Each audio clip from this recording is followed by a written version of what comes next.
பேரலை நேயர்களுக்கு வணக்கம். இன்றைய நமது நேர்காணலில் தந்தை பெரியார் திராவிடர் கழகத்திலிருந்து அதர்ம மனோஜ் அவர்கள் இணைந்திருக்கிறார். தொடர் வணக்கம். வணக்கம். தொடர்ச்சியாக சீமான் அவர்களுடைய பேச்சு அருவருக்கு தகுந்த பொய்யான அவதூறு பேச்சுக்களை பெரியார் குறித்து பேசிக்கிட்டே இருக்கிறாரு. இது பெரிய அளவுக்கு கண்டனங்களை பல்வேறு அரசியல் கட்சி தலைவர்கள்ட்டிருந்து உருவாக்கிக்கிட்டே இருக்கு. ஆனாலும் ஒரு கட்டத்தில் சீமானுடைய பேச்சு குறைஞ்ச பாடில்லை. அவர் மேலும் மேலும் புதிதாக அவருடைய உள்ளூர் ஆசைகளை பூராத்தையும் பெரியார் மேலே வச்சு தொடர்ச்சியாக பேசிக்கிட்டே இருக்கிறத பார்க்க முடியுது.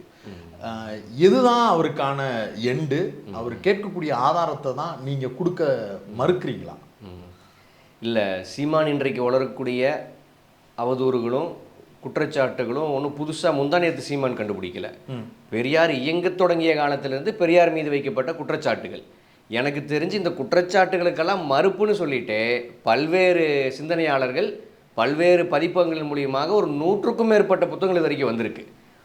இவர் பேசுவது என்பது என்னமோ முந்தானேத்து இவர் கண்டுபிடித்த மாதிரியும் குற்றச்சாட்டு இவர் மீடியாவில் வைத்த உடனே அடுத்த நாள் யாருமே கொடுக்கலங்கிற மாதிரி ப்ரொஜெக்ட் செய்கிறார். ஆனால் இதற்கான மறுப்பெல்லாம் எப்போதே வந்துருச்சு அப்படிங்கிறது அவருக்கே தெரியும். ஏன்னா இன்றைக்கு ஒரு குற்றச்சாட்டுலாம் வைக்கிறார் பார்த்தீங்களா, டேய் ஏன் தலைவண்டா பெரியார் அப்படின்னு ஹெச் ராஜா வைக்கக்கூடிய இந்த குற்றச்சாட்டுக்கு இவரே இந்த பக்கம் இருந்து பதில் சொன்ன நபர் தான். இப்போது ஒரு அரசியல் அப்ரண்டிஸுங்க, தவறான புரிதல் இல்லாட்டி இப்போது புக் ஃபேர் நடந்துச்சு. அந்த புக் ஃபேரில் பெங்களூர் குணா போன்ற நபர்களுடைய புத்தகங்களை வாங்கி படித்து அதில் ஏதோ கொஞ்சம் தவறான புரிதல் இருக்கார் தம்பி, நாளைக்கு சொன்னால் திருத்திக்குவாப்பில் அப்படிங்கிற மாதிரி சீமான் கிடையாது. ஏன்னா இந்த குற்றச்சாட்டுக்கெல்லாம் சரியான மறுப்பும் நம்மை விட சீமானுக்கு நல்லாவே தெரியும். அதனால தான் இதை நிற்காம பண்ணுறார். அப்புறம் ஏன் தெரிஞ்சவரே ஏன் அப்படி பேசணும்? தெரிஞ்சவரே ஏன் பேசுகிறாருன்னா, நீங்கள் 2009 அது வரைக்கும் பெரியார் இயக்கங்களோடு பயணிக்கிறார். பிறகு நாம் தமிழர்ங்கிற கட்சி உருவாக்கத்திலேயே பெரியார் இயக்க தலைவர்களுடைய பங்கு இருக்குது அப்படிங்கிறது பெரும்பான்மையானவருக்கு தெரியும். 2011 மாநாட்டு மடல்லையே தந்தை பெரியாருடைய முதல் படத்தை வச்சு தான் ஆரம்பிக்கிறேன். இல்லை, நான் சொல்கிறது பெரியாரை ஏற்றுக்கொண்டு பயணித்தார் என்பது வேறு. பெரியார் இயக்க தலைவர்களுடைய பின்புலமும் அங்கே இருந்துச்சு நாம் தமிழருடைய துவக்கத்தில். குறிப்பாக சொல்லணும்னா கொளத்தூர் மணியனால பெரிய ரோல் பிளே பண்ணார் அப்படிங்கிறத சீமானே ஒத்துக்கிறார். நாம் தமிழர் கட்சி நாம் தமிழர் கட்சிக்கான முதல் மாநாட்டுக்கு மணியண்ணன் தான் நோட்டீஸ் அடிச்சு கொடுத்தாரு, மணியண்ணன் தான் டிஷர்ட்லாம் போட்டு கொடுத்தாரு அப்படின்னு இதே சீமான் பேசு தமிழா பேசு ராஜவேல் நாகராஜனிடம் ஒரு 3-4 வருடத்துக்கு முன்னாடி எடுக்கப்பட்ட பேட்டியில் ஒத்துக்கிறார். இப்படி பயணிக்க தொடங்குறார். பின்னாடி என்னன்னா அந்த ஒரு வடிவேலு காமெடி வரும் பார்த்தீங்களா, காசு இல்லாத பரசை தூக்கிட்டு ஓடுறதுக்கு காசு இருக்கிற பரசை தூக்கிட்டு ஓடலாண்டா அப்படின்ட்டு பெரியாரை பேசி இந்த பெரியார் இயக்க தலைவர்களோடு பயணித்து ஒரு பிரயோஜனம் கிடையாது, அதை விட பார்ப்பனியத்தை ஆதரித்து ஆர்எஸ்எஸோடு பயணித்தால் நம்முடைய வாழ்நாள் பிராப்தி அடைந்து விடலாம் அப்படிங்கிற புள்ளிக்கு சீமான் நகர்கிறார். இல்லை, அப்படி அவர் எங்கேயுமே சொல்லலை. அவர் என்ன சொல்றாருன்னா, மனிதகுல விரோதி பாஜக அதுல மாற்றுக்கிறதே கிடையாது, நான் பெரியாரை விமர்சிச்சா உடனே நீ ஆர்எஸ்எஸ் சொல்றதா அப்படின்னு ஆழமான கருத்தியல் விமர்சனம். இல்லை, நீங்க ஈழத்துல புலிகளுக்கும் சிங்கள இராணுவத்துக்கும் ஒரு 30 ஆண்டு கால போர், ஒருத்தன் தீவிரமாக புலிகளை எதிர்க்கிறான், புலிகளை வேறு இருக்கணும், பிரபாகரனை அழிக்கணும் அப்படின்னு ஒருத்தன் பேசுகிறான். புலிகள் இருந்த காலத்தில் இப்படி ஒரு வாதம் வருதுன்னு வச்சுக்கோமே, அந்த நபரை சிங்களத்துக்கு எதிரானவர்னு நீங்கள் சொல்லுவீங்களா? இல்லைங்க, புலிகள் அழிக்கணும் தானே அவர் சொல்கிறாரு, பிரபாகரன் அழிக்கணும் தானே சொல்கிறாரு, சிங்களத்தை ஆதரிக்கணும் எங்காச்சும் சொன்னாரா அப்படின்னு கேட்டால் எப்படி இருக்கும்? நீங்கள் சிங்களத்தை எதிர்க்கக்கூடியவன் எப்படி புலிகளுக்கும் எதிரான நபராக இருக்க முடியும்? அதே போல் பாஜகவை எதிர்க்கக்கூடிய நபர் எப்படி பெரியாரை எதிர்க்க முடியும்? இன்றைக்கு இந்தியாவில் பாஜக எல்லா மாநிலங்களும் என்னென்ன கபலீகரம் செய்கிறதுன்னு நம்ம பார்க்குறோம். தமிழ்நாட்டில் அது ஏன் சாத்தியம் இல்லாமல் போச்சுன்னா அது பெரியாரால் தான். நீங்கள் இப்படி நினைங்களேன், நீதி கட்சி வரலங்க, திராவிட இயக்கம்னு ஒன்று வரல, திமுகன்னு ஒன்று வரல, முன்னாடி இருந்தது போல் காங்கிரஸ் இருக்குது, ஆளுங்கட்சியாக ஒரு காலத்தில் தமிழ்நாட்டு காங்கிரஸில் இருந்துச்சு. காங்கிரஸுங்கிற தேசிய கட்சி, மாநில கட்சிங்கிற ஒன்றே வரல. காங்கிரஸுங்கிற தேசிய கட்சியோடு பின்னாட்களில் பாஜகவும் ஒரு கட்சியாக இங்கே பரிணாமம் அடைஞ்சிருக்கும். அப்படி இருந்திருந்தால் மற்ற மாநிலங்கள் போல ஒன்று பாஜக இங்கே ஆண்டு கொண்டு இருக்கும், இல்லாட்டி காங்கிரஸ் ஆண்டு கொண்டு இருக்கும். அது ரெண்டையும் உள்ள விடாதவாறு பெரியாரினுடைய தோற்றம் தான் வேற ஒரு இடத்துக்கு தமிழ்நாட்டினுடைய அரசியலை நகர்த்துது. தேர்தல் அரசியலில் மட்டும் கிடையாது, பண்பாட்டு அரசியலும் மக்களுடைய சிந்தனையிலும் பெரியாரினுடைய ரோல் தான் இங்கே ப்ளே பண்ணுது. இல்லை, பெரியார் எனக்கு வேண்டாங்க, எனக்கு வள்ளலார் போதுங்கிறாரு, வஉசி லைனாக அடுக்கிறார். இவர் அடுக்கக்கூடிய யாராச்சு இந்திய கட்டமைப்பை எதிர்க்கக்கூடியவங்களா? இந்தியா ஒரு தேசம் கிடையாது, இது ஒரு துணைக்கண்டம், நாங்கள் வேறு நீ வேறு அப்படின்னு ஆரியர்களை நோக்கி கேட்ட தலைவர் யார் இந்த மண்ணில்? நீங்கள் வேலுநாச்சியார் இருக்காங்க, வேலுநாச்சியாரை தலைவராக ஏற்றுக்கலாம். வேலுநாச்சியாரை வழிகாட்டியாக ஏற்றுக்கொண்டு அல்லது புலித்தேவன் போன்றவர்களை வழிகாட்டியாக ஏற்றுக்கொண்டு எப்போது சண்டை செய்ய முடியும்னா, இங்கே பிரிட்டிஷ்கார வர காலத்தில் அதை நம்ம நிச்சயம் செய்வோம். உன்னை உள்ள விட மாட்டேன்டா, நான் வேலுநாச்சியார் வாரிசு, புலித்தேவன் வாரிசு, எங்கள் தலைவர்கள் உன்னை எப்படி எதிர்கொள்ளணும்னு எங்களுக்கு சொல்லி கொடுத்துருக்காங்கன்னு அப்போது தூக்கிட்டு வரலாம். இப்போது எதிரி டெல்லியா? யாரு? டெல்லி எதிரினா அந்த டெல்லியை எதிர்த்து தமிழ்நாட்டில் கழகம் செய்த நபர் யார்? பெரியார் வாழ்ந்த காலத்தில் ஆகட்டுங்க. பெரியார் வாழ்ந்த காலத்தில் மாப்போசி வாழ்ந்தார். மாப்போசி டெல்லி எதிர்ப்பாளரா? ஆதித்தனார் வாழ்ந்தார், அவர் டெல்லி எதிர்ப்பாளரா? யாருமே கிடையாது. இல்ல நீங்க ஆனா திமுகவோடு வந்தவங்க தானே அவங்க எல்லாருமே. திமுகவோட போயிருக்கலாம் தோழர். இல்ல திமுகங்கிறது அது தேர்தல் கட்சி. நீங்க திமுகல எத்தனையோ எம்எல்ஏக்கள் இருக்காங்க. அந்த எம்எல்ஏக்களுக்கெல்லாம் பெரியார் கொள்கை தெரியும், திராவிட கொள்கை தெரியும் நம்ம பார்க்க முடியாது. இவங்க முதல்ல திமுகவையும் பெரியாரையும் இணைத்து பேசுவதே முதல்ல ஒரு அரசியல் புரிதலற்ற கோமாளித்தனம் தான் நான் பார்க்குறேன். அது தேர்தல் அரசியலுங்க. தேர்தல் அரசியல் என்பது வேறு, சித்தாந்த அரசியல் என்பது வேறு. தேர்தல் அரசியல் நிற்கக்கூடியவங்க நாங்கள் பெரியார் வழி வந்தவங்கன்னு சொல்லிக்கலாம், அது வேற. ஆனால் இவர் வெறுமனே திமுகவை எதிர்க்கலையே. இவர் நியாயப்படி பார்த்தாங்க, திமுக சரியாக பெரியாரை பின்பற்றல, பெரியாரை கொண்டு போகல, நான் அதை செய்கிறேன் அப்படின்னு சொன்னால் அது லாஜிக்கு. இவர் திமுகவை தாண்டி பெரியாரே வேண்டாங்கிறாரு, பெரியாரே தமிழத்துக்கு துரோகம் செய்தவருங்கிறாரு. அதை எப்படி நம்மால் ஏற்றுக்கொள்ள முடியும்? ஆக அவருடைய பிரதான நோக்கம் என்பதுங்க, நீங்கள் ஒரு 20 ஆண்டுகள் திரைத்துறையில் ஒரு ஃபெயிலியர் மாடல், செல்லா காசு.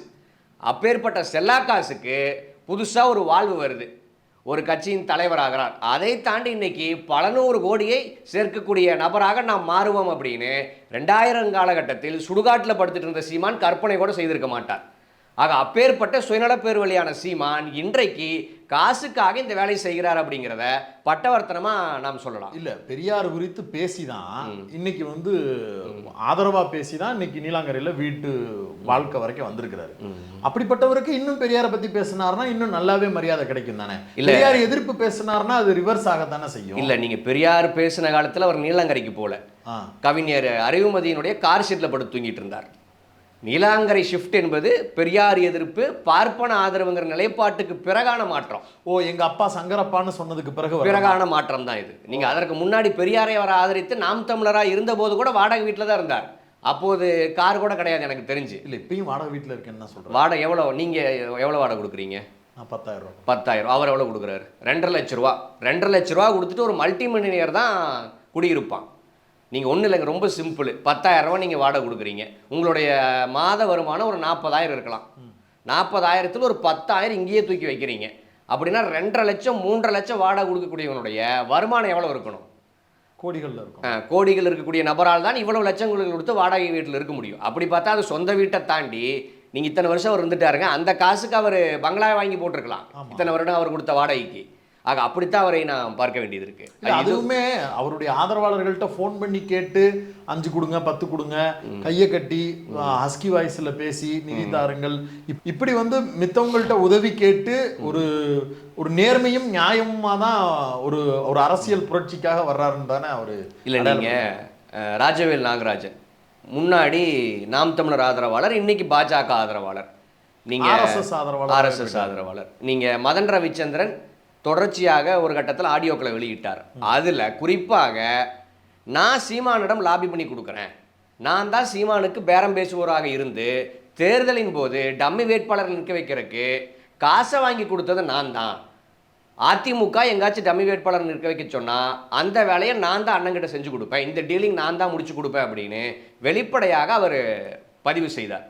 அதே போல் இப்போது திருச்சி சூர்யா போன்றவங்க குறிப்பாக பாஜகவிடம் இருந்து மட்டுமே சில மாதங்களுக்கு முன்னாடி 75 கோடியை இவர் வாங்கியிருக்கார் அப்படிங்கிற குற்றச்சாட்டை முன்வைக்கிறார். அதை இவங்க யாருமே மறுக்கலை. ஆக அப்படித்தான் சீமானனுடைய வாழ்க்கை போயிட்டு இருக்கே ஒழிய வெளியிலிருந்து இவர்கள் தம்பிகள் நினைப்பது போல அண்ணன் பாவப்பா இப்போ கூட இடைத்தேர்தல் வருதுங்க, திறல்நிதி கேட்டு அண்ணன் வீடியோலாம் ரிலீஸ் பண்ணிட்டார், அது கூடங்க வர்றது வரட்டுங்கிறது தான். நீங்கள் ஹேபிச்சுவல் திருட என்ன பண்ணுவான்னா பல கோடிகளை திருடிட்டாலும் நீங்கள் சின்ன கவரிங் செயினை பார்த்தாலும் அத்துட்டு போகலான்னு தான் யோசிப்பான்.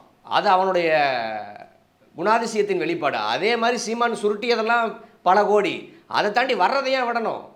நீங்கள் கோடீஸ்வரனாகவே இருக்கட்டுங்க, இந்த 5 லட்சம் வாங்கிக்க மாட்டானா? அப்படித்தான் சீமான் சேர்ப்பதே ஒழிய இதை நம்பி சீமான் கிடையாது. வீட்டில் இருக்கிற நாய் பூனைகளுக்கு சாப்பாடு வாங்கி போடுறதுக்கு பயன்படும். அப்படி தான் சீமானனுடைய இந்த நகர்வுகளை நாம் பார்க்க வேண்டியது இருக்குது. குறிப்பாக இப்போது ஒரு வாரமாக நீங்கள் என்னன்னா 2008 தலைவர்கிட்ட போயிட்டு வந்த உடனே நான் மாறிட்டேன், அது வரைக்கும் திருடர் கூட்டத்தோடு நான் இருந்தேன் அப்படின்னு திராவிட இயக்கத்தை சொல்கிறான். ரொம்ப இல்லை, ஒரு 10 நாளைக்கு முன்னாடி பத்திரிகையாளர் மணியோடு ஒரு நேர்காணல், பிகைன் உட்ஸா கலாட்டாவான்னு தெரில, அதில் பெரியார் என்னுடைய வழிகாட்டி தாங்க, தலைவராக இருக்க முடியாதுன்னு பல உருட்டுறான். ஆனால் வழிகாட்டின்னு 10 நாளைக்கு முன்னாடி சொல்கிறான். இல்லை, அது ரெக்கார்ட் பண்ணது ஒரு மாதத்துக்கு ஒரு மாதத்துக்கு முன்னாடியே இருக்கட்டும். 2008 எங்கே இருக்குது, 2025 எங்கே இருக்குது? நீ என்ன சொன்ன? 2008 நான் பார்த்துட்டு வந்த உடனே மாறிட்டேன்னு சொன்னேன்ல, 25 வரைக்கும் நீ பேசிட்டு தாண்டா இருந்த. நீங்கள் என்னென்னா இது எதிர்கொள்ளக்கூடிய பத்திரிகையாளர்களுக்கு ஒரு அறம் வேணும்ல, ஒரு அறிவு நாணயம் வேணும்ல. சார் போன வாரம் வரைக்கும் பெரியாரை நக்கிட்டு இருந்தீங்களா சார் அப்படின்னு எவனுக்கும் கேட்க தெரியாதா? இப்போ அந்த ப்ரெஸ் மீட்டே கிடையாதுங்க. அவன் பிரசங்கம் பண்ணுவான், இவங்க அவன் வாயை பார்த்து நின்று திரும்பி வர்றாங்க. நேற்று ஏதோ மாணவிக்கு பத்திரிகையாளர் ஒருத்தர் திருப்பி கேள்வி கேட்டிருக்காரு. ஆக இப்படித்தான் இந்த ப்ரெஸ் மீட்டானது நடந்துகிட்ருக்கு. விஷயத்துக்கு வரேன்.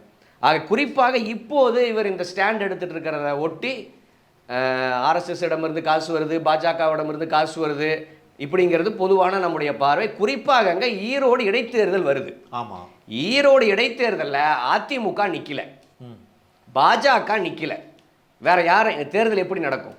திமுக வெர்சஸ் நாம் தமிழர். அப்படின்னா பாஜகவினுடைய ஓட்டு எங்கே போகும்? சீமானுக்கு போகணும். போன விக்கிரவாண்டி எலெக்ஷனுக்கு அதிமுக ஓட்டு எனக்கு வேணும்னு கேட்டாரு வெளிப்படையா. ஆமா, தெலுங்கரான விஜயகாந்துடைய ஓட்டு தனக்கு வேணும்னு கேட்டாரு. ஆமா, பாமக கிட்ட ஓட்டு வேணும்னு கேட்டாரு. இந்த முறையும் அதுதானே கேட்பாரு. எதுக்கு பிஜேபி கேட்க போறாரு? இல்ல, பிஜேபியோட ஓட்டு தானேங்க. தேர்தல் அரசியலுக்கு போனவனுக்கு பிஜேபி ஆதரவாளர்களுடைய 100 ஓட்டு இந்த தெருவில் இருக்குங்க அப்படின்னு வேண்டாம்னா சொல்ல போறான். அதையும் கவர் பண்ணுங்கிறதா இவருடைய நோக்கம். அதன் காரணமாக பெரியாரை திட்டக்கூடிய நபரை பாஜக தொண்டர் ரசிப்பானா மாட்டானா? 100% ரசிப்பான். ஆதரவே கொடுத்துட்டாங்க. சொன்ன மாதிரி அண்ணாமலை, தமிழிசை அத்தனை பேரும் ஆதரிச்சுட்டாங்க. ஆக அதை நோக்கித்தான் இவர்களுடைய இந்த பிரச்சாரமானது இருக்கு. இல்ல, நீங்க ஒரு பெரிய ஐடியாலஜிக்கலா இருக்கக்கூடிய பெரியார அவர் காலி பண்றதுக்கு ஒரு ரூட் எடுத்துட்டு இருக்கிறவரை வெறுமனே ஈரோடு கிழக்கு தேர்தலோடு சுருக்குறீங்களோ அப்படின்னு ஒரு கேள்வி வராது? இல்ல, இடைத்தேர்தல் ஒரு இலவச இணைப்பு. இதன் பண்ணக்கூடிய கான்சிக்வன்ஸா இந்த பயணியும் அறுவடை செய்து கொள்ளலாம் அப்படிங்கறதா இதனுடைய நீண்ட நாள் அஜெண்டா. நீங்க சொல்றது என்ன? நீண்ட நாள் அஜெண்டா என்பது பெரியாரை அப்புறப்படுத்தணும், திராவிட இயக்கத்தை இந்த மண்ணிலிருந்து அகற்றணும். இல்ல, அப்படி தெரியல. இப்ப எல்லா கட்சிகளும் விமர்சனம், இது திராவிட கட்சியான்னு அதிமுக மேல விமர்சனம் வைக்கிறாங்க. ஆனாலும் எடப்பாடி பழனிசாமி வருந்தத்துரியது ஒண்ணு, இதை நம்ம தவிர்க்கணும்னு பேசுறாரு. எல்லா கட்சிகளும் எதிர்ப்பு தெரிவிச்சுட்டாங்க. சொல்ல போனா விஜய் மட்டும்தான் எதிர்க்கல, மீதி எல்லாருமே சொல்லிட்டாங்க. அப்படி இருக்கும்போது தமிழ்நாட்டுல ஒரு அரசியல்ல ஒரு தனிமைப்படுத்தப்பட்டு தானே இருக்கிறாரு. இல்லை, அதான் நீங்கள் சொல்கிறது சரி. அரசியல் களம்னு பார்த்தா ஒரு 10 கட்சி, இயக்கங்கள்னு பார்த்தா ஒரு 10 இயக்கங்கள், அதை தாண்டி பொதுமக்கள் 8 கோடி பேர் இருக்கானே. நீங்கள் சோசியல் மீடியாவில் சீமானனுடைய கருத்து பரவுது. இந்த 8 கோடி பேருக்காக உழைச்சவர் தானே பெரியாரு. அவங்களுடைய ஆதரவு பெரியாருக்கு தானே இருக்கணும். அப்படி பெரியாருக்கு இல்லை, இவருக்கு தான் பலன் கொடுக்குதுன்னா அப்போ பெரியார் ஃபெயிலியர் தானே. இல்லை, அதை நான் தெளிவுபடுத்துகிறேன். நீங்கள் ஒரு சித்தாந்தமானது அதுவாக பரவிட்டே இருக்காது. நீங்கள் எப்படி ஒருத்தன் பிறக்கும்போது அவனுக்கு கடவுள் மறுப்பு அல்லது கடவுள் ஏற்பு எதுவும் இருக்காது. வளர்ந்த பிறகு அவனுக்கு என்ன சொல்லப்படுகிறதோ, என்ன புரிந்து கொள்கிறானோ அதை ஒட்டி தான் சிந்தனையானது வரும். அதே மாதிரி தான் தத்துவமானது சொல்ல சொல்ல கடத்த தான் அடுத்தடுத்த தலைமுறைக்கு போகும். அப்படி பார்க்கும்போது கடந்த 10 ஆண்டுகளாக, குறிப்பாக ஈழப்போருக்கு பிறகு அல்லது சமூக வலைதளங்கள் வளர்ச்சிக்கு பிறகு இப்படியும் சொல்லிக்கலாம், இந்த காலகட்டத்தில் நம்மளுடைய பங்கானது சோசியல் மீடியாவில் சுணக்கமாக இருக்குது அப்படிங்கிறது உண்மை. பெரியாரியவாதிகளால் பெரியார் இயக்கமாகட்டும், நீங்கள் ரொம்ப பெரியாரியம்னு கூட சுருக்க வேண்டாங்க, இடதுசாரி அரசியலே சுருங்கி இருக்கு. பெரியாரியல் எடுத்துகிட்டு போகிறதுல ஒரு சுணக்கம் ஏற்பட்டிருக்கு, அம்பேத்கரியத்துக்கு ஒரு சுணக்கம் ஏற்பட்டிருக்கு, மார்க்சியத்துக்கு ஒரு சுணக்கம் ஏற்பட்டிருக்கு. ரொம்ப தெளிவாக சொன்னோம்னா இந்த சமூக வலைதளங்களில் சிறப்பாக பயன்படுத்தியது வலதுசாரிகள் தான். ஆக அப்படியான சூழல் வந்திருக்கும் போது 2K கிட்ஸுக்கு ஒரு அரசியலும் தெரியாது. ஆக அந்த 2K கிட்ஸ் அரசியல் தேடுவதே சமூக வலைதளங்களில் தான். நீங்கள் பிறந்த உடனே பெரியார் தான் இதை செய்தார், பெரியாரால் தான் நான் பயனடைந்தேன்லாம் அந்த குழந்தைக்கு தெரியாது. அந்த வரலாறு அவங்களுக்கு போய் சேரணும். அந்த வரலாறு போய் சேராத காரணத்தால் இது போன்ற கலிசடைகளுடைய பேச்சை நம்பக்கூடிய ஒரு தலைமுறை வந்துட்டு இருக்கு. அதை எதிர்கொள்ள அல்லது உண்மையான வரலாற்றை சொல்ல நம்ம அங்கே இல்லை அப்படிங்கிற கசப்பான உண்மைதான் சீமானனுடைய இந்த புள்ளிக்கு காரணம். இன்னைக்கு பல தோழர்களும் வெகுண்டெழுந்திருக்காங்க, தூக்கம் கெட்டிருக்காங்க, பெரியார் இப்படி பேசிட்டா அவனை விடக்கூடாதுன்னு அத்தனை பேருமே கொந்தளிப்பில் இருக்காங்க. இப்படியான புள்ளிக்கு எவ்வளோ ஒரு இடத்துக்கு சீமான் நகர்ந்திருக்கான்னா அதற்கு நம்முடைய சுணக்கமும் காரணம். ஒன்றும் இல்லைங்க, நீங்கள் பேரலை மில்டன் எந்த இயக்க பின்னணி உடையவரும் கிடையாது, இந்திரகுமார் எந்த இயக்க பின்னணி உடையவரும் கிடையாது, புரூட்டஸ் எந்த இயக்க பின்னணி உடையவரும் கிடையாது, மகிழன் எந்த இயக்க பின்னணி உடையவரும் கிடையாது. நீங்கள் அப்படியே வேற யார் இருக்கா? இருக்கிற எல்லா சேனலும் எடுத்துக்கோங்களேன், முற்போக்கு சேனல் ஒரு 10 சேனல் எடுத்துக்கோங்க, கரிகாலன் யாருமே இயக்க பின்னணி கிடையாது. அப்படின்னா இயக்கத்தோழர்கள் மீடியாக்குள்ளே என்ன பிரசன்ஸ் என்ன, அவர்கள் செய்த வேலை என்ன? நம்ம இந்த இடத்துக்கே வரல, இன்னும் நம்ம பொதுக்கூட்டம் போடுறோம், தெருமுனை கூட்டம் போடுறோம், புத்தகங்கள் போடுறோம். இது எல்லாம் என்னன்னா வாசகர வட்டத்தோடு நின்றோம். புத்தகங்கள் யாரை போய் சேரும்னா, யார் புத்தக வாசிப்பில் இருக்காங்களோ அந்த க்ரௌடுக்கு தான் புத்தகங்கள் போய் சேரும். சோஷியல் மீடியா தான் எல்லாத்துக்குமான பிளாட்ஃபார்ம். 2012-13க்கு பிறகு அந்த இடத்துல இயக்கங்கள் இல்லை.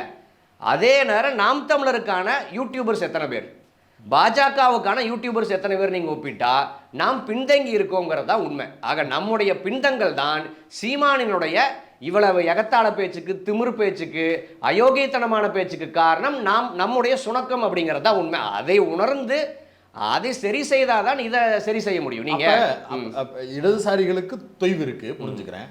வலதுசாரிகளுடைய கருத்தியல் வெற்றி பெறுது அப்படிங்கிறத புரிஞ்சுக்கிறேன். ஆனா வலதுசாரிகளுக்காக வேலை பார்ப்பது, அவங்களுடைய அரசியலை ப்ரொமோட் பண்றது அப்படிங்கிற இடத்துல இந்த ஜெனரேஷன் கிட்ட அவங்களுக்கு மட்டும் வெளிப்படையா ஆட்கள் இருக்கிறாங்களா, இயக்க பின்னணியுடனான நபர்கள் இருக்கிறாங்களா? அப்புறம் எப்படி அந்த கருத்து மட்டும் இருக்கே? நாம் தமிழர் வலதுசாரி இயக்கம், நாம் தமிழர் இடதுசாரி இயக்கம். நாம் தமிழர் ஒன்னும் சோசியல் மீடியால இல்லையே. இப்ப இல்ல சீமான வச்சு வீடியோ போட்டா இல்ல 2013-14 பீரியட்ல நல்ல வியூஸ் போகும், எழுச்சி உரையாற்றுகிறார் அண்ணன்னு சொன்னா எல்லாருமே போர்வைக்குள்ள வச்சு பாக்குற காலங்கள்லாம் இருந்தது. இன்னைக்கு அது ஒரு நகைச்சுவை பொருளா தானே இருக்கு. இல்ல அது ட்ரோலிங் மெட்டீரியலா, முற்போக்கு சக்திகள் மத்தியில் அது ட்ரோலிங் மெட்டீரியல் வீடியோஸ் வருது. ஓகே, முற்போக்கு சக்திகளை தாண்டி பெரும்பான்மையானவர் வெளியில் இருக்காங்க. ஓகே, நீங்க இன்ஸ்டாவில் உலாவக்கூடிய இளைஞர்கள், பெரியார்னே யாருன்னு தெரியாத இளைஞர்கள், இடதுசாரினா என்ன, வலதுசாரின்னு யாரும் தெரியாத இளைஞர்கள், அப்படி ஒரு பெரும் கூட்டம் இருக்கு இல்லைங்களா? அவங்களிட சீமானுடைய ட்ரோலிங் மெட்டீரியல் ஒரு 10% போச்சுன்னா சீமானுக்கு ஆதரவான கண்டென்ட்டும் போய் சேரும்ல. அதை டேக்கிள் செய்வதற்கு நம்மிடம் கிடையாது. ஒன்றும் இல்லைங்க, சீமான் இப்படி 10 நாளாக பேசுகிறான், சீமானுடைய பேச்சு எல்லா சேனல்களிலும் லைவ் ஆக்கப்படுது, எல்லா சேனல்களிலும் வைரல் ஆகுது. அதை எதிர்த்து இந்த பக்கம் நம் தலைவர்களோ தோழர்களோ கொடுக்கக்கூடிய பேட்டியோ பைட்டோ ஏதாச்சும் வைரல் ஆகுமா, சென்சேஷனல் ஆகுமா? ஏன்னா மீடியா ஸ்பேஸ்லேயே நம்ம கிடையாது. அதுதாங்க உண்மை. நீங்கள் கோவை ராமகிருஷ்ணன் யாருன்னு இன்றைய இளைஞர்களுக்கு தெரியுமா? கொளத்தூர் மணி அண்ணன் யாருன்னு தெரியுமா? நீங்கள் சிறையிலேயே பல 10 ஆண்டுகள் கழித்த தோழர்கள் இங்கே இருக்காங்க. அவங்க யாருமே இன்றைய இளைஞர்களோட பரிச்சயமானவங்க கிடையாது. அவர்களை இந்த மீடியாவும் கொண்டாட தயாராக இல்லை. மீடியாவுக்கு தேவை ஒரு பரபரப்பு. அது எல்லாத்தையும் தாண்டி பாஜக சீமானை ப்ரமோட் செய்ய ஒரு இன்ஸ்ட்ரக்ஷன் கொடுத்துருக்கு எல்லா மீடியா முதலாளிகளுக்கும். அண்ணாமலை இருந்த இடத்துல இப்போ சீமான் வச்சிருக்காங்க, அவ்வளோதான். நீங்கள் இல்லாட்டி சீமான் அங்கே இருக்காருன்னு தெரிஞ்சு அத்தனை மீடியா எப்படிங்க போகிறாங்க? ஓகே, சீமான்கிட்ட அப்படி பைட் எடுத்தே ஆகணும்னு என்ன நிர்பந்தம்? திருமாவளவன் போய் நிற்கிறார், திருமாவளவன்கிட்ட இவ்வளோ பரபரப்பு இல்லை மீடியா கூட. அவர் பாட்டுக்கு சிம்பிளாக சாந்த சுரபியாக பேட்டி கொடுக்குறார், அவர் பாட்டுக்கு ஏர்போர்ட்டுக்குள்ளே போயிடுறாரு. ஒழிய இவ்வளவு பரபரப்பு, இவ்வளவு படோதம் எதுக்கு? நீ பேட்டி கொடுக்கறதே ஒரு 100 பேர்த்தோட தான் வர, ஏதோ பொதுக்கூட்டமாக நின்று தான் சீமான் பேட்டி கொடுக்குறாரு. ஆக திட்டமிட்டு இந்த வேலையை செய்ய வேண்டுங்கிறத அயோக்கியனாக இருந்தாலும் டெடிகேஷனோட ஒரு வேலையை சீமான் செய்யறான் அப்படின்னு தான் நான் பார்க்க வேண்டியது. ஓகே, இப்போ ஆரம்பத்தில் கேட்ட கேள்வியுடைய தொடர்ச்சி, அவ்வளவு கடுமையான எதிர்ப்பு குரல்ல இருந்து பேசுறாரு, பெரியார் எதிர்ப்பு குரல்ல இருந்து. ஆனா பெயரளவுக்கு ஒரு கண்டனங்கள் இருக்கு எல்லா இயக்கங்கள்ல இருந்தும், எல்லா நபர்கள்ட்ட இருந்தும். எனக்கு தெரிஞ்சு கோவை ராமகிருஷ்ணன் தோழர் மட்டும்தான் ஆதாரம் கேட்டு வீட்டுக்கு போயிருந்தாங்க. அங்கேயுமே கார் ஏற்றி கொள்ளுவதற்கு முயற்சி செஞ்சாங்க நாம் தமிழர் நபர்கள். அது எதிர்கொள்ளப்பட்டது, கைது செய்யப்பட்டு திருப்பி வெளியில வந்தாங்க. இதை தாண்டி களத்தில் சீமானை எதிர்கொண்டு கேள்வி எழுப்புவதற்கோ வேலைகளை தொடங்கவும் இல்லை, அது குறித்தான எந்த செயலுமே இல்லை. நான் பாட்டுக்கு என்ன வேணாலும் பேசலாம், என்னை கேள்வி கேட்க ஆள் இல்லை அப்படிங்கிற ஒரு எக்ஸ்ட்ராவான ஒரு ஒரு ஒரு அவருக்கு வந்து கிடைச்சிக்கிட்டே தானே இருக்கு. இப்ப என்ன நடக்குதுன்னா, இப்படி ஒருவேளை நடந்தா கூட என்ன சொல்லுவாங்கன்னா, கருத்தா எதிர்கொள்ளுங்க அப்படிதான் கேட்பாங்க. அவர் வந்து நம்ம கருத்தா தான் எதிர்கொள்றோம், கருத்தா தான் நீங்க கேட்கணுங்கிறோம். ஆனா அவர் களத்தில் வந்து பேசுகிறார், நீங்க எல்லாரும் களத்துக்கே வராம இருக்கிறீங்க அப்படிங்கிற விமர்சனம் அதுல இருந்து வருதுல. நீங்க போய் ஆதாரம் கேட்கறது, போய் அவர்கிட்ட நின்று நான் உங்க முன்னாடி தான் நிக்கிறேன், இப்ப கொடுங்களேன், நம்ம 2 பேரும் விவாதிக்க வருவோமான்னு கேட்கறது, இந்த மாதிரி அவரை சந்திக்கிறது நீங்க எல்லாரும் முயற்சி எடுக்காம இருக்கீங்க. இல்ல அதுதான் நான் சொல்றேன், ஒரு சுணக்கமானது ஏற்பட்டு இருக்கு கடந்த 10 ஆண்டுகளாக இயக்கங்கள் மத்தியில. அதுக்கு எடுத்துக்காட்டாக தான் சொன்னா, மீடியாவில் இருக்கக்கூடிய நீங்கள் யாருமே இயக்க பின்னணி கொண்டவர்கள் கிடையாது. எந்த இயக்கமும் மில்டனை வளர்த்து விட்டு மில்டா இந்த வேலையை செய் அப்படின்னு உங்களை அனுப்பலை, ஆர்எஸ்எஸ் அனுப்புவது போல. நீங்களா தன்னெழுச்சியாக இந்த வேலையை செய்யறீங்க. அந்த வேலை நடக்காதது தான் இது சிக்கலுங்கிறேன். நீங்க 75 வயது எங்க சைடுல இருக்கிறது இல்ல நான் கேக்குறது களத்தில் இருக்க நீங்க எல்லாம் இல்ல அதுதான் தொடர். களம் என்பது யாரால் அமைக்கப்படும்? மில்டன் பெரியார் இயக்கத்தின் பின்னணியில் நின்று உங்க புரபகாண்டாவின் வழியாகத்தான் கடந்த 10 ஆண்டுகளாக இயக்கம் வளர்ந்திருக்கும். அப்படி ஏதாவது ஒரு 4 உதாரணம் சொல்லுங்க. இப்போ வலதுசாரிகள் ஆர்எஸ்எஸ் தமிழ்நாட்டில் இப்படியாக செய்தார்கள் அப்படின்னு ஒரு 2 உதாரணம் ஏதாவது இருக்கா? இல்ல நீங்க நாம் தமிழர் எடுத்துக்கோங்க, பாஜக எடுத்துக்கோங்க. அண்ணாமலையை இன்றைய இளைஞர்களுக்கு எப்படி தெரியும்? கோவையில கிட்டத்தட்ட 4 லட்சம் ஓட்டு வாங்கியிருக்கான் அண்ணாமலை. அந்த அண்ணாமலை இளைஞர்களுக்கு எப்படி தெரியும்? அண்ணாமலை எல்லா வீட்லையும் போய் பார்த்தாரா இளைஞர்களை? இல்லை அண்ணாமலை பேசக்கூடிய பொதுக்கூட்டங்கள் அத்தனை லட்சம் வந்து பார்த்தாங்களா? சோஷியல் மீடியா வாயிலாகத்தான் அண்ணாமலையை தெரியும். மதன் கௌரி வீடியோ எடுத்து அண்ணாமலையை கொண்டு போய் சேர்க்கும் வேலையை சோஷியல் மீடியா செய்ததில்லை. முகம் காட்டியோ காட்டாமையோ ஒரு YouTube demo social media demo அண்ணாமலைக்கு வேலை செய்ததில்லை. நாம் தமிழருக்கும் அதே தான். மிகப்பெரிய ப்ரொபகண்டாவானது மீடியா ஸ்பேஸில் நடந்துச்சு. ஆக அப்படி ஒன்று நீங்கள் இயக்கங்கள் மக்கள் இல்லை இயக்கங்கள் பக்கம் ஒரு 20 சேனல்ப்பா, இப்போ நான் பேசுகிறேன், இனி ஒரு 20 தோழர்கள் பேசுகிறாங்க. அதை பார்த்து தன்னை இயக்கத்தில் இணைத்து கொள்ள பல 100 தோழர்கள் வர்றாங்க. அவங்க வந்திருந்தா என்ன இருக்கும்னா, இன்றைக்கு பெரியாரோடு சமகாலத்தில் பயணித்த பெரியாரால் வளர்க்கப்பட்ட அண்ணன் கோவை ராமகிருஷ்ணன் அவர்கள் போய் அங்கே நின்றுக்க மாட்டார். அண்ணன் கோவை ராமகிருஷ்ணன் அவர்கள் போய் நின்றுருக்காருன்னா அதுவே நமக்கான பின்னடைவு தான். இன்றைய தலைமுறை போய் அடிச்சு உடைச்சிருக்கணும்ல, அல்லது கேள்வி கேட்கணும்னு போயிருக்கும்ல. அடிச்சு உடைக்கிறது வேண்டாம், அங்கே போனால் அதுதான் நடக்கும். நீங்கள் ஒரு நாகரிகமான நபரிடம் போனால் நாகரிகமான அரசியல் எதிர்ப்படும். சீமானிடம் நீங்கள் ஒன்றும் இல்லைங்க, நம்ம அங்கே பதில் கேட்டு போகிறோம், ஆதாரம் கேட்டு அந்த நபர் காரை உள்ளே கொண்டு வர்றார். ஒரு கூட்டம் கொந்தளிப்போடு நிற்கிதுன்னா எகத்தாளமாக நீ காரை உள்ளே விட்றேன்னா அதுதான் அவங்களுடைய தகுதி தராதரத்துக்கான எடுத்துக்காட்டு. ஆக அங்கே போனால் இதை நடக்கும்னு நான் சொல்கிறேன். இது பிளான் பண்ணி போக வேண்டாம், அங்கே போனாவே இது இயற்கையாக நடக்கும். ஓகே. ஆக அப்படி ஒன்று இங்கே இல்லாததற்கு காரணம் நம்முடைய பின்னடைவு. நீங்கள் சொன்னது போல் சோஷியல் மீடியாவில் அல்லது மெயின் ஸ்ட்ரீம் மீடியாவில் சீமான் பேசுவது இவ்வளோ எதிரொலிக்குது அப்படின்னு நீங்கள் சொல்கிறீங்க. அதற்கு எதிர்வினைங்கிறது நம்ம சோஷியல் மீடியாவில் தானே காமிக்கணும். மீடியா ஸ்பேஸே நமக்கு இல்லைல்ல. ஒரு ராமகிருஷ்ணன் போனார்னா ஒரு நாள் காமிப்பீங்க. அதே ராமகிருஷ்ணன் அவர்கள் பெரியார் படிப்பகத்தில் ப்ரெஸ் மீட் வச்சா இது செய்தியாக இருக்காது, யாருமே செய்தியாக்கியிருக்க மாட்டாங்க. அன்னைக்கு ஆன செய்தி கூடங்க கார் கண்ணாடி உடைப்புங்கிறதுக்கு அப்புறம் சென்சேஷனாக மாறுது. அதற்கு முன்னாடி கோவை ராமகிருஷ்ணன் அவர்களை ஃபோக்கஸ் பண்ணி 50 ஆண்டு காலமாக இந்த சமூகத்துக்கு உழைத்த கோவை ராமகிருஷ்ணன் அவர்கள் வந்துள்ளார், அவர் யார் தெரியுமா அப்படின்னு வாட்டில் குறிப்பாக ஓடிட்டு இருந்துச்சு பின்னாடி. அன்னைக்கு கார் உடைப்பு அதை சென்சேஷனல் ஆச்சு. ஆனால் சீமான் போய் நின்னாவே அதை சென்சேஷனல் ஆக்கக்கூடிய இடத்துக்கு மீடியா நகர்ந்துருக்கு. என்ன காரணம்னு நினைக்கிறீங்க? இல்லை அது என்ன காரணம்னா கடந்த 10 ஆண்டுகளாக எஃபெக்ட் போட்டிருக்காங்க. அவனுடைய உழைப்பு இதில் இருக்குது. டெய்லி ப்ரெஸ் மீட்டை சந்திக்கிறான், டெய்லியும் உருட்டினதை உருட்டுறான், மாற்றி மாற்றி பேசுகிறான். அந்த எஃபெக்ட்டுங்கிறது ஒரு பக்கம். இன்னொன்று, நான் முன்னரே சொன்னது போல் ஒட்டுமொத்த இந்தியாவிலேயும் பாஜகவால் கால் பதிக்க முடியாத இடமாக தமிழ்நாடு இருக்குது. அந்த தமிழ்நாட்டில் பாஜக கால் பதிக்கணும்னா அதற்கான வழி அமைப்பதற்கு சீமானனுடைய அரசியல் அவர்களுக்கு தேவை. நீங்கள் மீடியா முதலாளிகள் எல்லாரும் ஒன்றும் முற்போக்காளர்கள் கிடையாது. நீங்கள் மக்களை அரசியல்படுத்துவோம் அறிவாக்குவோம்ல எவனும் மீடியா நடத்துறது இல்லை. மெயின் ஸ்ட்ரீம் மீடியா அது ஒரு பணம் காய்க்கக்கூடிய, டிஆர்பி வேணும், பணம் காய்க்கக்கூடிய ஒரு தொழில். அப்படி இருக்கக்கூடியவன் டெல்லியினுடைய விரலசைவுக்கு தான் வேலை செய்வான். ஆக அந்த டெல்லியினுடைய விரலசைவும் கரிசனமும் சீமானை நோக்கி இருக்கு. அது இன்னும் கூடுதல் பலமாக சீமானுக்கு வேலை செய்யுது அப்படின்னு தான் பார்க்க வேண்டியது. மக்கள் ஆதரவு எப்படி இருக்கும்னு நினைக்கிறீங்க? இப்ப திமுகவுக்கு எதிராக நாங்க தான் அப்படின்னு களத்துல பேச ஆரம்பிச்சிட்டாங்க. கிழக்கு தேர்தலில் வந்து வெளிப்படையா பிரச்சாரமும் அதுதான் பேசுவாங்க. இன்னும் சொல்ல போனா 2வது இடத்துக்கு நாம் தமிழர் வரப்போகுது. அது ஒரு பெரிய 2 கட்சி தான் அங்கே தேர்தலில் போட்டியிடுது. அதிமுக இல்லை, பாஜக இல்லை, திமுக விசஸ் நாம் தமிழர் இருக்கும்போது டிஃபால்ட் 2வது இடம் தான். ஆனால் என்னன்னா தோற்கடிக்கக்கூடிய இடத்துக்கு அவங்க நகருவாங்கன்னு சொல்கிற அளவுக்கெல்லாம் நம்ம யோசிக்கல. ஆனால் என்னன்னா வாங்கக்கூடிய அந்த 20,000 ஓட்டு நீ எப்படி வாங்கலாங்கிறது என்னுடைய கேள்வி. அந்த புள்ளிக்கே நகர விடக்கூடாதுங்கிறது தான். நீங்கள் திமுக கோவையில் ஜெயிச்சது, அண்ணாமலை தோற்கிறார், எல்லாரும் கொண்டாடினாங்க. எனக்கு கொண்டாட்டமானவங்க இல்லை. அண்ணாமலை தோத்துட்டான் சரி, அண்ணாமலைக்கு ஓட்டு போட 4 லட்சம் பேர் கோயம்புத்தூரில் இருக்காண்டாங்கிறது நமக்கான பிரச்சனை.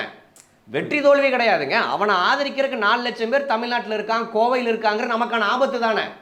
அப்படிதான் சீமானினுடைய வளர்ச்சியும் நான் பார்க்க வேண்டியது இருக்கு. நாளைக்கு அவன் அறுவடை செய்யறானா, தேர்தலை வெற்றி அடைந்து முதலமைச்சராக உட்காராங்கிறதுல சாத்தியம் கிடையாது, நமக்கும் தெரியும். ஆனா அவன் விதைக்கக்கூடிய விதை இளைஞர்கள் மத்தியில் தானே போகுது. குறிப்பாகங்க அதர்மம் சேனல் ஒரு 1000 வீடியோ போட்டிருக்கேன்னா 900 வீடியோ ஒன்லி சீமானுக்காக போட்டிருப்பேன். எனக்கு தெரியாதா பெரியார் இயக்கத்துடைய பிரதான எதிரி பிஜேபி தான், அண்ணாமலை தான், ஆர்எஸ்எஸ் தாங்கிற நமக்கு தெரியாதா? அதை தாண்டி சீமானை ஏன் ஃபோக்கஸ் பண்ணுறோம்னாங்க, பாஜக பின்னாடி யார் போவா, இந்து முன்னணி பின்னாடி யார் போவாங்கன்னா இயற்கையாகவே வலதுசாரி சிந்தனையுடைய ஒரு மனநிலை தான் அங்கே இட்டு செல்லும். ஆனால் சீமான் பின்னாடி போகிறவன் வலதுசாரி சிந்தனையுடையவன் கிடையாது. சீமான் வலதுசாரி, அவனுடைய நோக்கம் வலதுசாரி நோக்கம். ஆனால் பின்னாடி போகிறவன் இந்த இனத்திற்காக ஏதோ செய்யணும்னு உண்மையிலே நினைக்கக்கூடியவன். அவன் நியாயப்படி இயக்கங்கள் பக்கம் இருக்க வேண்டியவன். இயக்கங்கள் இன்னைக்கு சுணக்கம் அடையுதுன்னா அதற்கு பேரலா சீமான் வளர்றாங்கிறதா. இங்க இருந்து தான் ஆட்களே அங்க போறாங்க. அவரும் பெரியார சொல்றாரு, அண்ணாவை சொல்றாரு, மாப்போசி போசின்னு இந்த பக்கம் இருக்கக்கூடிய நபர்கள் வள்ளலார்னு பேசுறாரு, இப்படியான நபர்கள் எல்லாம் பேசுறாரு. அப்ப இங்க இருக்கலாமே அப்படின்னு சாப்பிட்டா அந்த பக்கம் நகல்றாங்க. இங்க வேலை செய்யல, அங்க வேலை செய்வோம். அப்படிப்பட்ட நபர்களை கொண்டு போய் பிஜேபி கிட்ட அடமானம் வைக்கிறாருங்கிறீங்க. இல்ல, பிஜேபி கிட்ட அடமானம் வைக்கிற ரெண்டு நடக்குது. அந்த பசங்க பிஜேபிக்கு வேலை ஆட்களாக மாறுறாங்களா இல்லையாங்கிற ரெண்டாவது. ஒண்ணு, இயக்கங்கள் கிட்ட இருக்க வேண்டியவன் தான் அங்க போறான். அது ஒண்ணு. அங்க போய் சில ஆண்டுகள்ல விரக்தி அடைஞ்சு அவன் என்ன ஆகுறான்னா, எனக்கு எதுவுமே வேண்டாண்டா சாமின்னு வீட்டுக்கு போயிடுறான். இந்த களத்துக்கு வேலை செய்ய வேண்டிய இளைஞர்கள் வீட்டுக்கு போயிடுறான். சீமானிடம் முரண்பட்டு நீங்க இத்தனை வருடத்துலங்க நாம் தமிழ்ந்து எத்தனை பேர் வெளியேறி இருக்காங்க? யாராச்சும் ஒருத்தங்க சீமான் இந்த இனத்திற்கு எதிரானவன், அந்த சீமானை கங்கணம் கட்டி நான் அழிப்பேன்னு எவனா ஒரு ஆம்பளை வேலை செஞ்சிருக்கானா நாம் தமிழ் வெளியில் வந்தவன்? ஏன்னா அவன் சீமான் கிட்ட போன உடனே திராவிட எதிர்ப்பை உள்வாங்கிடுறான். அல்லது அந்த சிந்தனையிலேருந்து வெளியில் வரலான்னு பார்த்தா, திமுக அதிமுகவுக்கு போகலான்னு பார்த்தா, ஊர் உலகம் முழுக்க இந்த இத்தனை வருஷத்தில் திமுக அதிமுகவை திட்டிட்டோம், இனி அங்கே போனால் காரி துப்புவாங்க, இனி இளமை இழப்பதற்கு நம்ம சும்மாவே இருந்துருவோம்னு வீட்டுக்கு போயிடுறான். இதுதான் நடக்குது. ஒரு பெரிய சமூகத்தையே மழுங்கடிக்கிற வேலை. அந்த சமூகம் இந்த தமிழ் தேசியத்துக்காக, பெரியாரியலுக்காக, தமிழ்நாட்டுக்காக உழைக்கக்கூடிய மேன் பவர், அதை காலி பண்ணக்கூடிய வேலையை சீமான் செய்கிறார். அதனால தான் சீமானை குறி வைக்கிறோம். ஆனால் பாஜக கிட்ட போகிற இளைஞர்களை மாற்றணுங்கிறது வேறு. இது அடிப்படை நம்ம கிட்ட இருக்க வேண்டிய இளைஞர்கள் அங்கே போகிறாங்கிறதா சிக்கல். ஓகே, இப்போ இதை அப்படியே கொண்டு போய் பிஜேபி கிட்ட சேர்த்தா பிஜேபிக்கு கெயின். அதையும் செய்யாம பிஜேபி நாம் தமிழரை தனியா விட்டுக்கிட்டே இருக்கிறாங்கல்ல. அவங்க கட்சிக்கு அங்கீகாரம் கிடைப்பதா இருக்கட்டும், தனி சின்னம் கொடுப்பதா இருக்கட்டும், அவங்க தேர்தலில் தனிச்சு போட்டிக்கிட்டா எந்த ரெய்டையும் விட்டு அவங்கள திருப்பி உள்ள கூப்பிடாம இருக்கட்டும், இப்படி எல்லாத்தையுமே தனி ஆவர்த்தனம் சீமானை செய்ய விடுகிறார்கள்ல. அதன் மூலமா பலனும் கிடையாது, ஓட்டு தானே பிரியுது, திமுகவுக்கு தானே அது கெயினா மாறும். தம்பி, நான் உன்னை இறக்கி விட்டுருக்கிறது திமுகவை திட்டுறக்கு மட்டும் கிடையாது, நீ என்னையும் திட்டணும். எனக்கு ஒன்றும் திட்டு புதுசு கிடையாது. நீ என்ன திட்டாம வெறுமனே திமுகவை மட்டும் திட்டிட்டு என்ன ஆதரிச்சுட்டு இருந்தேன்னா நீ என்னோட ஆள்னு பட்டவர்த்தனமாக மக்களுக்கு தெரிஞ்சணும். நீ திமுகவை எவ்வளவு திட்டுறியோ அதே நேரம் என்னையும் திட்டு. உன்னோட புது திட்டுனால நான் எனக்கு ஒரு பாதிப்பும் கிடையாது. ஏற்கனவே ஊரே எனக்கு கழிவு ஊத்துது. ஆனால் நீ செய்யக்கூடிய திராவிட எதிர்ப்பு, திமுக எதிர்ப்பு, பெரியார் எதிர்ப்பு எனக்கு கிரவுண்ட் லெவலில் ரோடை ஃப்ரீ பண்ணி விடும். அந்த வேலை நீ செய்ய, அந்த வேலை செய்கிற வரைக்கும் என்னை நீ கடுமையாக திட்டு. அந்த வேலை செஞ்சு முடித்தவனே நீ எவாக்குவேட் ஆயிரு, அந்த இடத்துல நான் உட்காந்துக்குவேங்கிறதா டீலிங்கு. இல்லை, இதோட சேர்த்து கூடுதலான ஒரு தகவல் சொல்கிறேங்க. கள அரசியலில் சீமானை வைத்து இந்த வேலை செய்யுது. அதே மாதிரி பத்திரிகை துறை எடுத்துக்குவோம். பத்திரிகை துறையில் இருக்கக்கூடியவங்க ஒரு ஸ்டாண்ட் எடுக்கிறாங்க. வரக்கூடிய தேர்தலில் இந்தியா கூட்டணியை ஆதரிக்கணுமா அல்லது பாஜக ஆதரவான்ட்டு. இந்தியா கூட்டணியை, காங்கிரஸ் திமுக இணைப்பை மிக தீவிரமாக ஆதரிக்கக்கூடிய ஒரு பத்திரிகையாளர், பேர் நான் பின்னாடி சொல்கிறேன், அவரையே அணுகி நீங்கள் தாராளமாக எங்களை திட்டுங்க, அதுதான் உங்கள் வேலை. திமுக ஒரு 2 திட்டுங்க, அதுக்கு பேமெண்ட் வாங்கிக்கோங்கன்ட்டு இந்தியா கூட்டணியை ஆதரிக்கக்கூடிய பத்திரிகையாளரிடம் பேரம் பேசுறாங்க. அதுதான் அவங்க ஸ்ட்ராட்டஜி. அவங்க யாருமே என் பக்கம் வந்துன்னு சொல்ல மாட்டாங்க.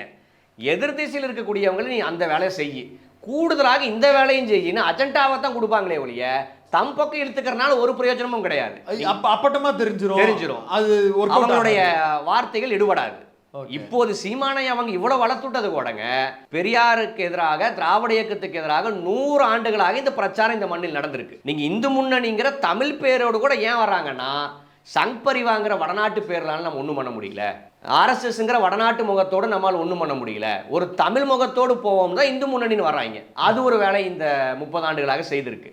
அதே மாதிரி இந்த மண்ணுக்கேற்ற, உண்மையில சொல்ல போனால் மண்ணுக்கேற்ற மார்க்சியம் நம்ம பேசுவோம் பார்த்தீங்களா, அதே மாதிரி மண்ணுக்கேற்ற அரசியல பாஜக காரன் தான் செய்யறான். நம்ம மண்ணுக்கேற்ற ஆர்எஸ்எஸ் வேலையை சீமானை கையில் எடுத்து சீமானிடம் இந்த அஜெண்டாவை கொடுக்குறாங்க. நீங்க பெரியார ஹெச் ராஜா திட்டுறாங்க, ஏதோ ஒரு பார்ப்பனர் திட்டுறான்னா தமிழ்நாடே கொந்தளிக்கும். அல்லது புரிஞ்சுக்கும் அவன் ஏன் திட்டுறான்னு. 100 வருஷமா ஆப்படிச்சிருக்காரு பெரியார், அதனால அவனுக்கு வலிக்கத்தானே செய்யும் அப்படின்னு சிம்பிளா மக்கள் புரிஞ்சுக்குவாங்க. ஆனா சூத்திரம்லேயே ஒரு கூட்டத்தை தயார் பண்ணி, அதுவும் தமிழ் முகத்தோடு தயார் பண்ணி, நீங்க அதுவும் பெரியாருக்கு பாருங்க, பெரியார் தமிழுக்கு எதிரானவர், தமிழர்களுக்கு எதிரானவர், தலித்துகளுக்கு எதிரானவர், இந்துக்களுக்கு எதிரானவர், பெரியார் யாருக்காக உழைச்சாருன்னு யாருக்குமே தெரியாதுங்கிற அளவுக்கு அத்தனை எதிரிகளை பெரியாருக்கு எதிராக கொண்டு வந்து நிறுத்துறானுங்க. இப்போது கூட சீமான பாருங்களேன், Periyar versus Vallalar, Periyar versus Muthuramalinga Thevar, Periyar versus Mookkaiya தேவர், பெரியார் விசஸ் பிரபாகரன், பெரியார் விசஸ் அம்பேத்கர், இது எல்லாத்தையும் கூட சரிச்சுக்கலாங்க. பெரியார் விசஸ் ஆணைமுத்துன்னு கொண்டு வந்து நிறுத்துறான். ஆணைமுத்து யாரு? அவர் பெரியாருடைய நிழலில் வளர்ந்தவர், தொண்டர், தான் சாகும் வரைக்கும் பெரியாரிஸ்டாக வாழ்ந்து மறைந்தவர். அவரை பெரியாருக்கு எதிராக கொண்டு நிறுத்துறான். பெரியார் போராடலையே, ஆணைமுத்து தான் போராடினாரா. அவர் உயிரோடு இருந்திருந்தா பேசியிருக்க மாட்டார். உயிரோடு இருந்த வரைக்கும் பார்க்கவே இல்லை இல்லைங்க. அவர் எனக்கு தெரிஞ்சு கரஞ்சட்டை பேரணிக்கெல்லாம் ஆணைமுத்து அவர்கள் வந்தார். அவர் ரொம்ப முன்னாடியெல்லாம் இறக்கல, சமீபத்தில் தான் இறந்தார். அப்போ உயிரோட தான் இருந்தார். நீ அவ்வளவு ஆணைமுத்துவை போட்டுறேன்னா ஆணைமுத்து போயும் பார்த்ததும் கிடையாது, பாராட்டியதும் கிடையாது, புகழ்ந்ததும் கிடையாது. அவர் இருக்க வரைக்கும். செத்த உடனே அது உப்பதான். ஆணைமுத்து விசஸ் பெரியார்னு கொண்டு வர்றான். அவனோட நோக்கம் என்பது பெரியாரை அப்புறப்படுத்தணுங்க. அதுக்கும் இத்தனை தலைவர்களுக்கும் பெரியாருக்கு என்ன மாறுபாடுனா, வஉசியோ வள்ளலாரோ அல்லது முத்துராமலிங்க தேவரோ காமராசரோ அயோத்திதாச பண்டிதரோ ரெட்டைமலை சீனிவாசனோ இவர்கள் இந்திய கட்டமைப்பை எதிர்த்தவர்கள் கிடையாது. இந்த இந்திய துணைக்கண்டத்திலேயே இந்திய கட்டமைப்பை எதிர்த்த ஒற்றை தலைவர் தந்தை பெரியார். நாடு சுதந்திரம் அடைந்த போது இது கருப்பு தினம்னு பெரியார் தான் அறிவிச்சார், முத்துராமலிங்க தேவர் அறிவிச்சாரு. அவர் தேசியமும் தெய்வீகமும் என்னோட இரு கண்கள்ங்கிறாரு. அவர் இவங்களுக்கு தலைவர் ஆகிறார். அது எல்லாத்தையும் தான் நுட்பமாக நான் என்ன பார்க்குறேன்னாங்க, பெரியாரினுடைய அரசியல் ரொம்ப சிம்பிளாக சொல்லணும்னா பார்ப்பனர் அல்லாத ஒரு அரசியல். நீ எந்த சாதியாக வேணா இரு, சாதி கடந்து பெரியாரை தலைவராக ஏற்றுக்கொள்ளக்கூடிய இடத்தில் பெரியார் இருக்கார். அதுவே இவங்களுடைய நோக்கம் என்னன்னா, எப்பா உன் சாதிலேயே வஉசி இருக்காரு, உன் சாதியில் முத்துராமலிங்க தேவர் இருக்காரு, அவரை கொண்டாடுறது விட்டு இந்த ஆளையை கொண்டாடுறீங்க அப்படிங்கிறது என்பது பார்ப்பனர் அல்லாதவராக அணிதிரளாதீங்க, சாதியாக அந்தந்த பேக்கெட்டில் போய் உட்காந்துக்கோங்க அப்படிங்கிற அந்த நோக்கம் தான். பார்ப்பனர் அல்லாத சிந்தனை வந்தால் உங்களுக்கு அடுத்தது என்ன வரும்? பார்ப்பன எதிர்ப்பு தான் வரும். ஒவ்வொரு சாதிக்கும் ஒரு தலைவரை உருவாக்குறத விட தமிழன்னு சொல்லி ஒவ்வொரு சாதியவும் பிரிச்சு அந்தந்த சாதிக்கு ஏற்கனவே இருக்கிற தலைவர்களை ரீப்ளேஸ் கொண்டாடுங்க. இவர் கையில எடுத்துக்கிட்டு அந்த அந்த கயிறை கொண்டு போய் பிஜேபி கையில கொடுத்துறது, அவ்வளவுதான் நோக்கம் என்பது. அதுதான் பார்ப்பனர் இல்லாதவருக்கான அடையாளம்னா பெரியார் தானே இந்த மண்ணில் இருக்கார். இவர் பிரபாரனை தூக்கிட்டு வராருங்க, தாராளமாக தூக்கிட்டு வரட்டும். நாங்களும் பிரபாரனோடு பயணித்த இயக்கத்தின் பின்னணி கொண்டவர்கள் தான். கடந்த மாவீரர் நாள் ஆகட்டும், பெரியார் தலைவருடைய பிறந்த நாள் ஆகட்டும், எல்லாத்தையும் நாம் அனுசரிச்சோம், கொண்டாடணும். ஆனால் மண்ணுக்கு என்ன அரசியல் இருக்குல்லங்க, பிரபாரன் அவருடைய அரசியல் என்பது சிங்கள எதிர்ப்பு. சிங்கள எதிர்ப்பிலிருந்து ஒரு தனிநாடு அடைவதற்கான அரசியல். அதை கொண்டு வந்து தமிழ்நாட்டு அரசியலோடு எப்படி பொருத்த முடியும்? நான் இன்ஸ்பிரேஷன்லாம் எடுத்துக்கலாம், கொண்டாடலாம், மனதார நெகிழலாம், என்னுடைய தலைவன்னு நான் சொல்லலாம். ஆனால் அந்த அரசியல் ஃபார்முலாவை தூக்கிட்டு வந்து தமிழ்நாட்டில் நடக்கக்கூடிய சண்டைக்கு என்னால் பயன்படுத்த முடியாது. இல்லை, புரியுது. தமிழ்நாட்டில் நீங்கள் ஆயுத போராட்டமாக நடக்குது, நீங்கள் சிங்களத்தை ஈழத்துலங்க எதிரி இதுதான்னு வெளிப்படையாக தெரிந்தது. அவனுக்குன்னு ஒரு நிலப்பரப்பு இருந்துச்சு, அதனால் ஆயுதம் ஏந்திய போராட்டம் அங்கே சாத்தியம். ஆனால் இங்கே நம்முடைய எதிரியான ஆரிய பாப்பான் நம்ம கூட தானே வாழ்ந்துட்டு இருக்கான். நங்கநல்லூரில் வாழ்கிறான், மயிலாப்பூரில் வாழ்கிறான், மந்தவெளியில் வாழ்கிறான். அவனை எப்படி பிரிப்பீங்க? அவனோட சண்டை போட முடியுமா? அவனுக்குன்னு தனியாக நிலப்பரப்பு கிடையாது, உன் நிலப்பரப்பில் உட்கார்ந்துட்டு இருக்கான். அப்படின்னா இந்த பார்ப்பன எதிர்ப்புக்கு பிரபாரனுடைய அரசியல் எப்படி இம்ப்ளிமெண்ட் பண்ண முடியும்? தலைவர்னு சொல்லிக்கலாங்க. நான் ரஷ்யாவில் போய் உட்காந்துக்கிட்டு ரஷ்யாவின் இந்த நிலைமையை மாற்றணும்னா நீங்கள் வள்ளலாரை பின்பற்றணும்னு நான் சொன்னால் எப்படி இருக்கும்? ரஷ்யாவினுடைய அரசியலுக்கு வள்ளலாருக்கு என்ன சம்பந்தம்? அந்தந்த மண்ணுக்கு எந்த அரசியல் ஈடுபடுமோ அந்த அரசியலை தான் நம்ம கையில் எடுக்க முடியும். அதுதான் அறிவியல் உண்மை. அந்த அறிவியல் உண்மையை மறைச்சிட்டு பெரியாருக்கு ரீப்ளேஸ்மெண்ட்டாக இத்தனை ஆப்ஷனை கொண்டு வந்து எப்படியா அவன் கெஞ்சறான் லிட்டரலா, தயவு செஞ்சு பெரியாரை விட்டுருங்க, நான் வேற தலைவர்களை எத்தனை ஆப்ஷன் தர்றேன், யாரா ஒருத்தங்க டிக் பண்ணுங்க, பெரியார் வேண்டாங்க அப்படின்னு அவனுடைய கதறன் வெளிப்பாடு இது அப்படின்னு தான் பார்க்க வேண்டியது இருக்கு. கூடுதலாக இப்படியான வேலை நடக்கும்போது நம்ம ஆளுகளும் பெரியாரை அவரையே காப்பாற்றிக்கு வருங்க. 100 வருஷமா எத்தனையோ பேர் வந்துட்டாங்க, அவங்களாலாம் பெரியாரியத்தை என்ன செஞ்ச முடியுது அப்படின்னு நம்முடைய கடமையிலிருந்து விலகக்கூடாது. புரியுது. நீங்க இன்னொரு முக்கியமான கேள்வி, இவ்வளவு வெளிப்படையா பேசிட்டாரு, 2 கையும் விரிச்சு என்கிட்ட விவாதத்துக்கு வான்னு அழைக்கிறாரு, அதுக்கு தயாரா? அதுக்கு என்ன பதில்? இல்ல அதரமா மனோஜன் போய் பேரை சொல்லி வரையான்னு கேட்டு பாருங்க, நீங்களே கேளுங்க, வரானான்னு பார்ப்போம். நீங்க ஒன்றும் இல்லைங்க, நான் ஒரு தனி நபர், நீங்கள் அந்த ஆடியோ கேட்டிருப்பீங்கன்னு நினைக்கிறேன். இந்த அதர்ம மனோஜுக்கு நான் என்ன பாவம் பண்ணேன் அப்படின்னு கதறக்கூடிய அளவுக்கு தான் சீமானனுடைய ஒர்த்து. மீடியா முன்னாடி இந்த வீர ஆவேசெல்லாம் எவனை எதிர்கேள்வி கேட்க மாட்டான்ல, எதிர்கேள்வி கேட்டானா இவருக்கு வேர்த்து வடிஞ்சிரும். எந்த கரிகாலம் இருக்கிற வரைக்கும் உச்சா போயிட்டு இருந்தான், கரிகாலம் இல்லாத இடத்தில் மீடியாவை சீமான் அணுகுவது வேறு, மீடியாவும் சீமானை அணுகும் சூழல் என்பது வேறா இருந்துச்சு. சீமான் எங்க வீரவேசம் பேசுவார்னா எதிர்கேள்விகள் வரக்கூடாது. அவர் கலாக்காலட்சேபம் நடத்தும் போது, அவரை எச்சரிக்கை பேசும்போது மூஞ்சில எல்லாத்தையும் வாங்கிட்டு அவன் வாயை பார்த்துட்டு நிற்கிற இடத்துக்கு சீமான் சரி. எதிர்கேள்வி கேட்கக்கூடிய இடத்துக்கோ அல்லது விஷயம் தெரிஞ்ச ஒரு ஆள்கிட்டயோ சீமானால் ஒரு 5 நிமிஷம் தர்க்கம் செய்ய முடியாது. முந்தா நேத்து விகடன் பத்திரிகையாளர் கேட்ட கேள்விக்கு அவரை சண்டைக்கு வான்னு கூப்பிட்டு இருந்தாப்ல. முன்னாடி வா இங்க வந்து இல்லைங்க, திருமா அண்ணன் மீடியாவை எதிர்கொள்றாருங்க. திருமா அண்ணனிடம் கேட்கப்படாத நெருக்கடி கேள்விகளா? ஏதோ ஒரு இடத்துல அவர் பதட்டப்பட்டிருக்காரா, கோவப்பட்டிருக்காரா, திட்டி இருக்காரா, எவ்வளவு பக்குவமாக நின்று மீடியாவை எதிர்கொள்றார். ஏன்னா அவர்கிட்ட கண்டென்ட் இருக்கு. இந்த சல்லிப்பையன்கிட்ட எதுவும் கிடையாது. எதுவும் இல்லாத காரணத்தால் ஐயோ மனப்பாடம் பண்ணிட்டு வந்தெல்லாம் கொட்டிட்டோம், மீடியாக்கார அம்பலப்படுத்துறானே, அதுக்கு விட்டுறக்கூடாதுங்கிறனால அவசரமா வாய் அடைக்கிறது. பொறுமை. நான் அப்போ நீங்கள் கேள்வி கேட்குறீங்கல்ல, முழுசாக உங்களை கேள்வி கேட்க விட்டுட்டு என்னுடைய தரப்பு பதிலை நான் சொல்கிறேன்ல, அந்த பொறுமையே உங்ககிட்ட இல்லை. ஏன் இல்லைன்னா உங்ககிட்ட நேர்மை இல்லை. நேர்மை இருந்தால் எதை வேணால் சந்திச்சுக்கலாங்கிற தைரியம் இருக்கும். அது உங்ககிட்ட கிடையாது. லிட்டரலாக வயிற்று பொழப்புக்காக இந்த எச்ச வேலை செய்யும் காரணத்தால் சீமானால் இப்படித்தான் மீடியாவை எதிர்கொள்ள முடியும். சரியான நபரிடம் சீமானை விவாதிக்க சொல்லுங்களேன். நான் சவால் விடுறேன், நான் வர்றேன். எங்கள் அமைப்பில் தோழர் சீனி விடுதலை அரசு அவர்கள் இருக்கார், பல தோழர்கள் இருக்காங்க. யார் வேணா வர்றமே, மேடை போட்டுட்டு சீமானை கூப்பிட சொல்லுங்க. இத்தனை பேர் அறிவிச்சிட்டோம் இல்லைங்க. செந்தில்வேல் தோழர் அறிவிச்சாரா என்னன்னு தெரியல. நேத்து திருமுருகன் தோழர் காந்தி அறிவிச்சாரு, கரிகாலன் அறிவிச்சாரு. நான் இப்போ இந்த வீடியோவின் வாயிலாக அறிவிக்கிறேன். தைரியம் இருந்தால் வர சொல்லுங்களேன். வரலாம் மாட்டாருங்க, அப்படியே ஓடிடுவார், இல்லாட்டி அப்ஸ்கேண்ட் ஆயிடுவார். இது என்னன்னா யாரும் வரமாட்டாங்க. இது என்னன்னா சீமான் சவால் விட்டார் அப்படிங்கிற செய்தி வைரல் ஆகும். அது அவ்வளோ, அது போதும். கூப்பிட்டா என்ன சொல்லுவாரு, என் தகுதிக்கு ஏத்த மாதிரி பெரிய தலைவர்களோட ஏன் நான் ஸ்டாலினோட தான் பேசுவேன், இப்படி அப்படி மாத்திடுவான். இதுதான் சீமானுடைய கேவலமான ஒரு யுக்தி அப்படின்னு தான் பார்க்க வேண்டியது இருக்கு. பலரும் நினைப்பது போல அந்த ஆள் பெரிய வாதத்திறமையுடைய நபர்லாம் கிடையாதுங்க. 5 நிமிடம் அந்த நபரால் உண்மையான தோழர்களை எதிர்கொள்ளவே முடியாது, விட்டுட்டு ஓடிடுவான். இப்போ சீமான் பேசுறத வச்சு பார்க்கும்போது பிரச்சாரத்துலையும் இதே மாதிரி தான் பேச போறாருன்னு தான் தோணுது. இன்னும் தொடர்ச்சியா இப்படி தான் பேசுறாரு அப்படின்னா உங்களுடைய எதிர்வினை தான் எப்படி? இல்லை என்னன்னாங்க, இன்றைக்கு பலரும் சீமான் மேலே கோவப்படுறாங்க. எனக்கு தெரிஞ்சு 10 ஆண்டுகளாக இப்போது யூடியூப்பில் நான் ஒரு 4 வருஷமாக தான் இருக்கேன்னு வைங்களேன். முகநூலில் 2013 துவக்கத்திலிருந்து கீற்று போன்ற இணையதளங்களில் தொடர்ச்சியாக நான் சீமானுக்கு எதிராக கட்டுரை எழுதியிருக்கேன். இப்போ என்னென்னா இத்தனை வருஷம் ஏங்க அவனை திட்டிட்டு எதுக்குங்க இவ்வளோ ஆவேசம், எதுக்கு இவ்வளோ கோவங்க அப்படின்னு சொல்லிட்டு இருந்தவங்க மனோஜ் பாண்டிதாப்பா சரிங்கிற புள்ளிக்கு இன்றைக்கி வந்திருக்காங்க. சொல்லிட்டு நகராமல் நீங்கள் அத்தனை பேருமே சீமானுக்கு எதிராக மூர்க்கமாக இனி மாறினாதான் சீமானுடைய வாயை அடைக்க முடியும். அந்த புள்ளிக்கு நீங்கள் நகரலைன்னா நான் ஒன்றும் யூடியூபர் கிடையாது. யூடியூபர்களாக இருக்கக்கூடிய எங்களை போன்றவர்களை ஆசிட் தியாகராயனாக மாற்றக்கூடிய வேலை சீமான் செய்தால் அல்லது அதற்கு தோழர்கள் வழிவிட்டால் நாங்கள் வேற மொழியிலையும் பேசுவோம் அப்படின்னு தான் சொல்ல வேண்டியது இருக்கு. இல்லை, அந்த மாதிரியான தாக்குதல் அந்த மாதிரியான விஷயங்கள் எந்த சூழல்லையும் நடக்கக்கூடாது. அது சரியும் கூட இல்லை. அந்த மாதிரியான நோக்கத்தோடும் இது நடந்துடக்கூடாது. ஒரு கருத்தியல் விவாதமாகவே இது நடக்கணும். அப்படி அது கருத்தியல் விவாதம் நடந்தால் கருத்தியலாக எதிர்கொள்ளலாம். இல்லை தொடர் சீமான் பேசுவது கருத்தியல்னா கருத்தியலை எதிர்கொள்ளலாம். சீமான் பேசுவது கருத்தியலா? பெரியார் சொல்லாததை சொல்லுவானா? ஆதாரம் எங்கடான்னு கேட்டால் ஆதாரம் எங்ககிட்ட இருக்கும்பானா? இதுக்கு பேர் கருத்தியலா? உண்மையில் பெரியார் ஒன்று சொன்னாருங்க, அதன் காரணமாக வேற ஒரு விளைவுகள் ஏற்பட்டுச்சு, இதில் எனக்கு மாற்று கருத்து இருக்குன்னா அதற்கு பேர் தர்க்க ரீதியான குற்றச்சாட்டு, வாதம்.